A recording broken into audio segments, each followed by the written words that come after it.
মাননীয় স্বরাষ্ট্রমন্ত্রী খুব সুন্দর করে বলেছেন কোন সংকট নাই, এটা আসলে সংসদের ভিতরে নাই, বাইরে। সংকটটা আমাদের সংসদের বাইরে। এখনো যদি এইভাবে পাশ কাটিয়ে যাওয়া হয় তাহলে জনগণের কথাকে এখানে আমরা সবাই মিলে আলোচনা করতে পারবো না। আমরা কি একটু সুযোগ সৃষ্টি করবো না সবাই মিলে যে এই সমস্যার সমাধানটা কিভাবে করা যায়? আমরা তো কাউকে দোষারোপ করার জন্য এই আলোচনায় যাচ্ছি না, আমরা বাস্তব অবস্থাটা জেনে কি করা যায় সেই বিষয়টা আমরা কথা বলতে চাচ্ছি। এখন যদি এই সুযোগই দেওয়া না হয় তাহলে আমরা কি ধরে নেব?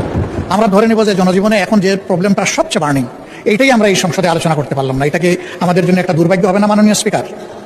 দেশের মানুষ তো প্রত্যাশা করছে। আমি নিজে এই বিষয়গুলো বাস্তবে বোঝার চেষ্টা করেছি। পত্রিকায় অনেক কিছু লেখা হয়, সামাজিক মিডিয়ার অনেক কিছু আসে, তার কিছু বাস্তব কিছু অবাস্তব।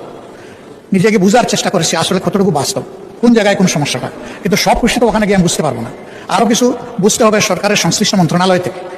আপনি বিবৃতির কথা বলেছেন, তিনি যে বিবৃতি দিয়েছেন আমি বাস্তবের সাথে এর কোনো মিল খুঁজে পাইনি। তা সে বিবৃতি দিয়ে কি হবে? এই বিবৃতিতে কি সমস্যার সমাধান হবে? একদিকে বলা হচ্ছে তেলের কোনো সংকট নাই, আরেকদিকে বাস্তবে কি ঘটতেছে সেটা তো সম্পূর্ণ ভিন্ন। এবং দেখতেছেন যে এই নিয়ে দারুণ অসন্তোষ মানুষের মধ্যে।